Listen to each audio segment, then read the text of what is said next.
Episode 1. Budak Jalanan.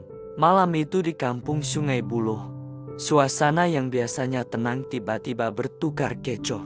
Siren polis memecah sunyi, lampu suluh berkelip-kelip menyorot rumah usang di ujung lorong. Rahman, budak 7 tahun yang kurus dan berkulit sawo matang, bersembunyi di balik pokok pisang. Dari celah daun, dia melihat ibunya menjerit, meronta ketika ditarik keluar oleh polis. Ayahnya pula coba melawan, tetapi ditumbangkan ke tanah.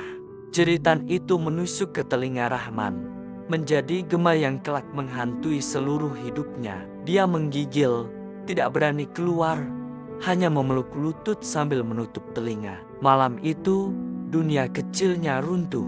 Sejak penangkapan itu, Rahman duduk di tangga rumah kosong, menunggu ibu bapaknya pulang. Hari berganti hari, tetapi bayangan mereka tidak pernah muncul. Orang kampung yang kasihan memberinya nasi bungkus dan baju lama. Namun, setiap kali tangan menghulur, Rahman teringatkan ibu dan bapaknya dan dia mula menangis. Suatu petang, seorang makcik gerai berkata dengan nada lembut tetapi tegas, "Ambillah nasi ini, Dik, tapi jangan datang tiap-tiap hari ya, nanti bos marah. Polis sedang cari kamu." Rahman hanya mengangguk perlahan, mata berkaca. "Saya janji," katanya, walaupun dia tahu janji itu mustahil ditepati. Berasa trauma dan ketakutan ditangkap polis dan digaris seperti ibu dan bapaknya akhirnya memaksa Rahman meninggalkan kampung. Dia mengekori seorang lelaki dewasa menaiki bas lama menuju Caukit. Di kerusi belakang, Rahman duduk diam, memeluk bungkusan pakaian lusuh. Bas itu baginya bukan sekadar kendaraan, tetapi transit dari dunia kampung yang penuh kenangan ke kota yang keras dan asing. Di Caukit, Rahman belajar hidup sebagai budak jalanan. Malam pertama, dia tidur di kaki 5 dengan kotak sebagai alas. Nyamuk menggigit, peluh melekit, dan bunyi bising kota tidak pernah berhenti. Pagi esoknya, dia bangun dengan perut kosong.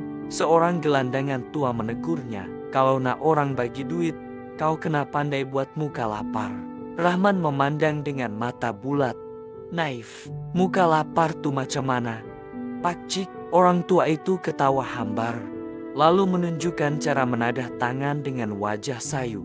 Hari-hari berikutnya, Rahman meniru gelandangan lain. Dia meminta sedekah, mencari sisa makanan di tong sampah restoran besar. Namun, hidup di jalanan bukan sekadar lapar dan tidur di kaki 5. Ia juga tentang bertemu dengan wajah-wajah yang senasib. Suatu malam, ketika Rahman duduk termenung dengan sekeping roti basi di tangan, seorang budak lain menghampiri. Tubuhnya kurus, kulit gelap terbakar matahari, baju lusuh yang terlalu besar. "Kau baru sampai sini ya? Jangan tidur sorang-sorang, nanti polis halau," kata budak itu. Rahman terkejut, lalu mengangguk perlahan. Aku tak ada tempat lain." Budak itu tersenyum kecil. "Tak apa, ikut aku. Kita cari kotak besar sikit. Senang tidur. Nama aku Din." Sejak malam itu, Din menjadi teman pertama Rahman.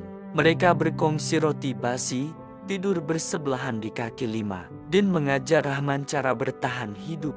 Jangan minta digerai sama setiap hari, tahu lokasi tong sampah restoran besar, dan sentiasa peka dengan rondaan polis. Kalau kau minta tiap-tiap hari kat gerai sama, orang tak suka, kau kena pusing.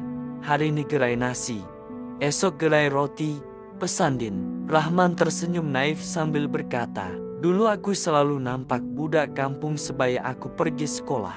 Adakah kita boleh pergi sekolah juga di sini?" Din menepuk bahunya. "Sekolah tuh bukan untuk kita. Kita sekolah di jalanan, adik. Kita belajar dari rasa lapar, dari pelarian polis, dan dari lorong nih." Rahman hanya mengangguk. Kata-kata Din menutup pintu harapan yang pernah terlintas di benak kecilnya. Kotak yang mereka jadikan alas tidur menjadi simbol rumah sementara. Rapuh, mudah diangkat, tiada akar.